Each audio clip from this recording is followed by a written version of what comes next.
Moi, je mens tout le temps, tous les jours de ma vie, à n'importe qui, pour n'importe quoi. Mais t'as vu, c'est des mensonges de survie. Et là, je suis en train d'essayer de grandir, de devenir une adulte. J'ai 36 ans. Je suis en train d'essayer de devenir une adulte et j'essaye de comprendre pourquoi j'ai ces comportements-là. En fait, j'ai capté, c'est à cause de mon éducation. Toute ma vie, j'ai grandi avec une seule phrase. Viens ici, je vais rien te faire.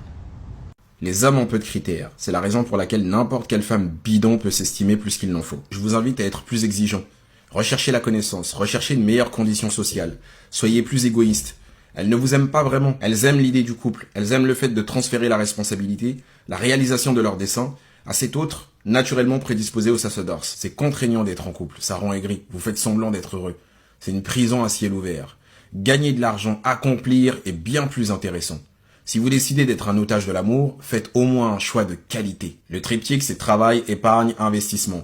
Le reste, c'est de la distraction. Si vous voulez réussir quoi que ce soit dans ce monde, en partant de zéro, votre vie doit être caractérisée, en tout cas pour les premières années, d'un ascétisme formidable. J'ai eu un date avec une femme qui se décrivait avec les plus beaux superlatifs qui existent dans ce monde. Elle me disait que j'avais une chance inouïe de l'avoir en rendez-vous, qu'elle était intelligente, qu'elle pouvait parler de tout. Alors naïvement, j'ai jeté un pavé dans la mare. Je voulais savoir ce qu'elle pensait du regard que portaient les sciences profanes sur la métaphysique, sur le rejet total de l'intelligence intuitive au profit de l'utilité.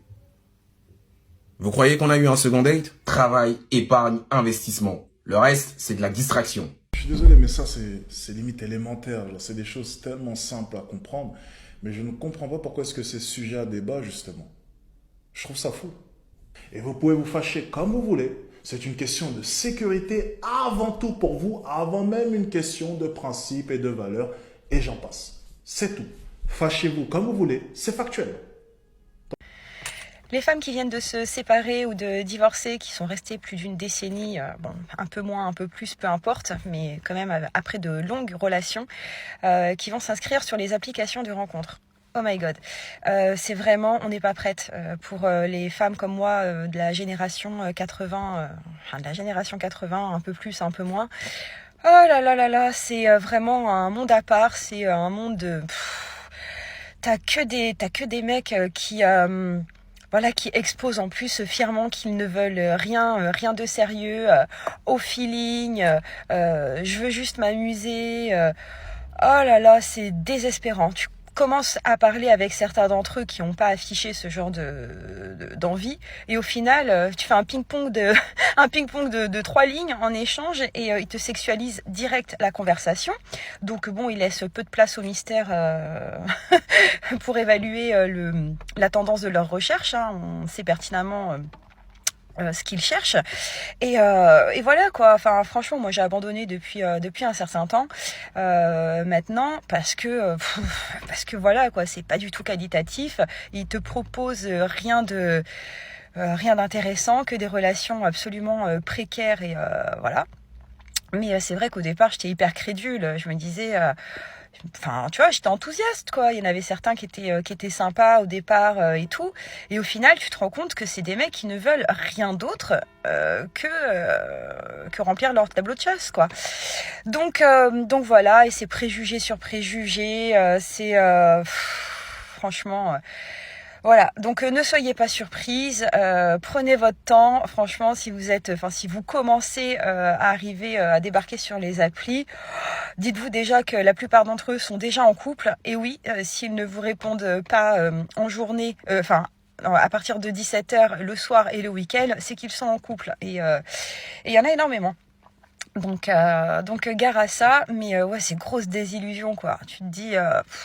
Wow, c'est ça l'avenir là? Oh mon dieu, je préfère être toute seule. Mais vraiment, vraiment, vraiment. T'expliquer un cas qui m'est arrivé avec mon ex-femme. 14 vidéos de violence où elle me bat. Je dépose plainte 2 fois. Une agression aussi en ville à 5 personnes. Elle enlève ma fille pendant 2 mois. Elle a jamais été inquiétée. Pas une seule seconde. Alors qu'il y avait toutes les preuves. 14 faits de violence. Et c'est pas comme si elle avait pas de casier. Moi, à contrario, juste lui passer un coup de téléphone pour savoir où est ma fille.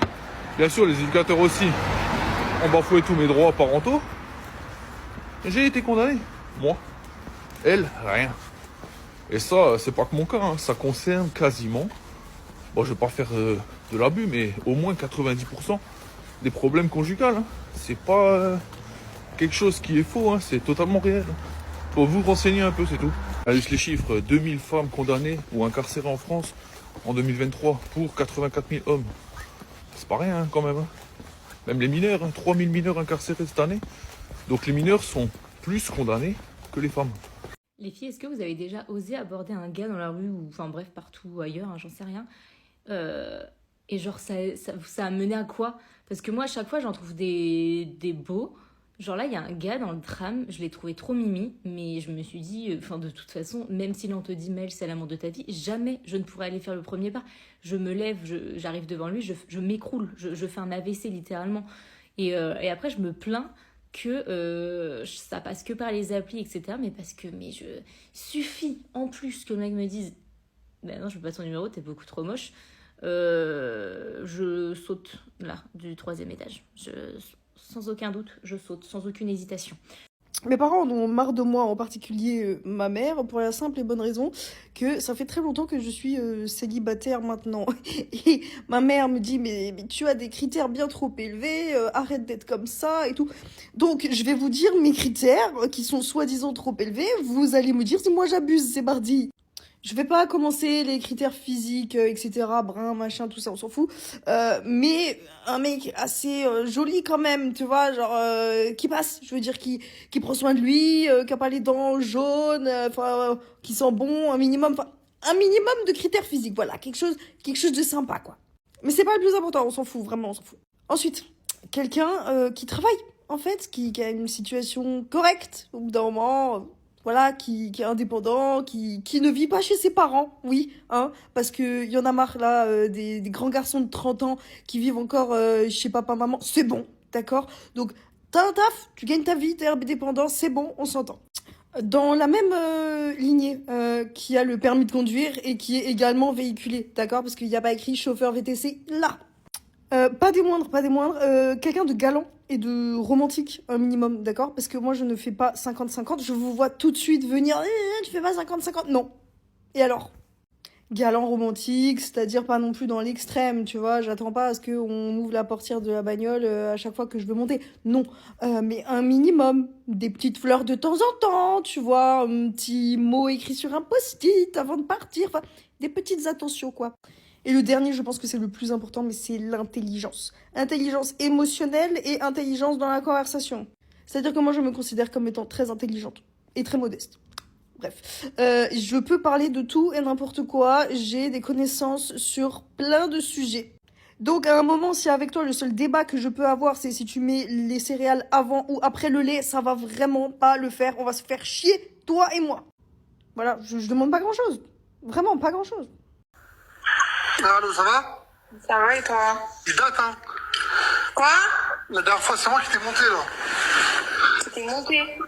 Ouais, bref, on va faire court. Je vais te refaire la même que la dernière fois et je me barre. Tous les petits et tous les gens là d'en bas, là. Donc on va commencer par les mecs. Il y en a un qui monte avec ses pecs, Zarma, il fait de la salle. Il demande les tarifs pour un massage. Je demande à ta sœur, moi je lui pose mon paf sur sa bouche. Les autres, ils roulent un RS3 plaque Pologne, jauge d'essence torticolis. Vous voulez mettre bien une meuf comme Benita par un là, vous avez pas le cardio. On va commencer par là. Les ourtis qui montent avec des photos de profil derrière les mariages du bled avec votre peau toute blanche. Oui, ourti, ma sœur, fais pas attention, écoute pas les gens, je suis pas le mauvais chemin. Elle a fait quoi, bande de fils de pute? Elle a fait quoi? Elle a fait quoi? Elle a fait un live, elle s'est posée, elle est comme elle est physiquement, les lèvres, elle les a pas faites pour vous. Allez faire de l'oseille, bande de fils de pute. Au lieu de venir casser les couilles à des meufs qui sont ça, qui sont chill, elles aiment la vie, elles aiment sortir. C'est pas votre dos. C'est tout. Et après, j'ai un autre message. Pour toutes les michtos qui sont dans le live, regardez ma bio. Je les aime bien fraîches, bien michtos comme Dendem. Abonnez-vous à moi. Moi, je suis un homme capable. Il n'y a pas de souci. Voilà. Nous, on aime les michtos, on aime les meufs bien. Si vous n'avez pas le cardio pour assumer des meufs comme ça, arrêtez de monter, l'insulter. C'est tout. Ça va ou quoi, Benita? Ça va et toi? Voilà. J'en ai marre des gens qui montent, qui te font des tarawih. Ils pensent que c'est une mosquée. S'ils viennent, ils enlèvent leurs chaussures et rentrent dans le live. Voilà. C'est quoi ce bordel là? Hey, fais un gros bisou respectueux à la soeur à côté de toi. Ok. Bisous. Ouais. Bon, abonne-toi à moi comme ça la prochaine fois j'ai pas besoin de faire des doigts pour moi. Mais là c'est sans aucun doute. C'est le plus gros suceur de l'année 2025. Le plus gros BDG de l'année 2025. Jusqu'à il a dit, ajoute-moi, comme ça j'ai pas à faire des prières pour tomber sur ton live. C'est une dinguerie. Waouh, non, c'est grave.